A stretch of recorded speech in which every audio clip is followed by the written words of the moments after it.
Welcome to Daily Dose Radio, a 5-minute devotional podcast studying the Psalms verse by verse. Broadcast from the ever-beautiful Sharonville, Ohio, on the sunny side of Cincinnati. Hey, welcome back to the finest farm-to-table Bible study on the internet. It's fresh, delicious. It's grown artisanally. If you can grow something artisanally, we've got it grown that way here. This is Daily Dose Radio. 5 minutes a day, 5 days a week, studying the Psalms verse by verse.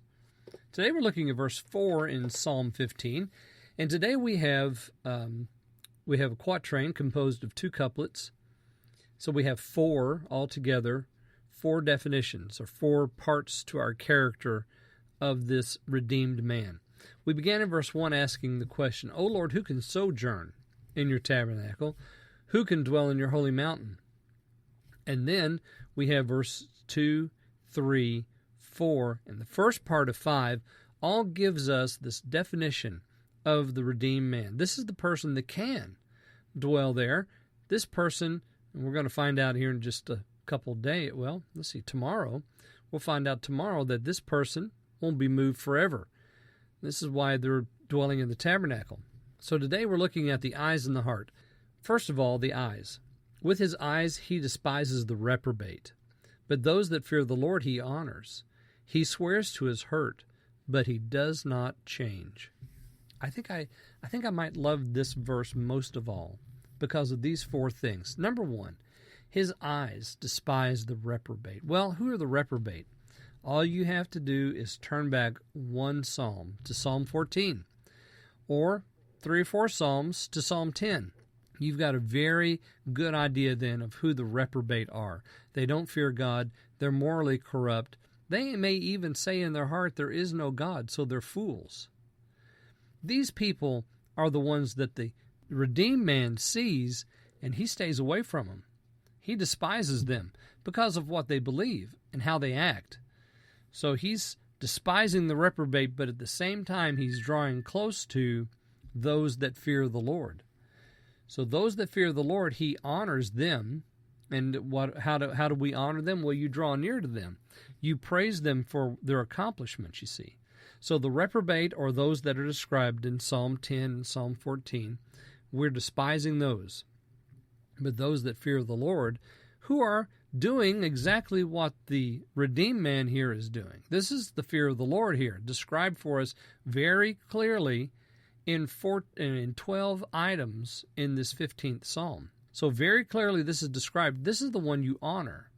So that's what the redeemed man is doing. We're seeing his actions here in the way he's engaging with the people around him. Some he despises and some he honors. And then notice the 9th item. He swears to his hurt, but he does not change.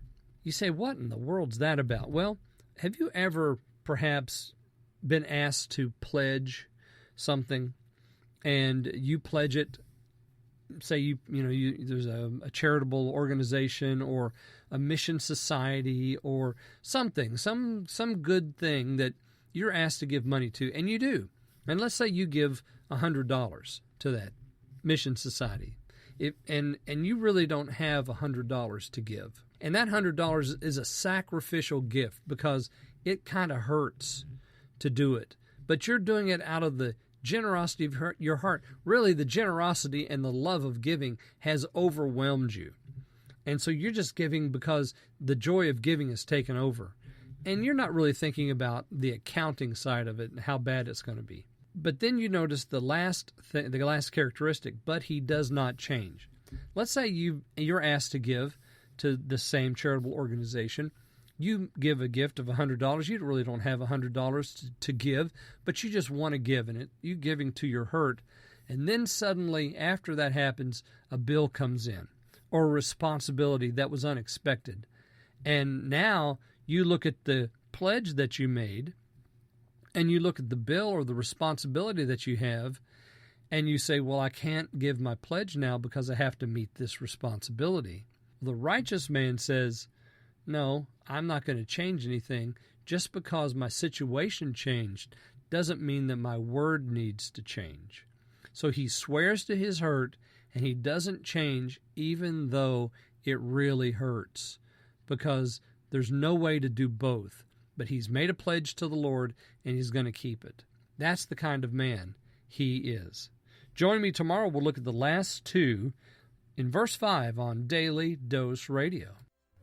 Thanks for listening to Daily Dose Radio. I'm David Smith. The music today has been performed by the Bluegrass Experiment. Thanks again for listening. I'll see you next time on Daily Dose Radio.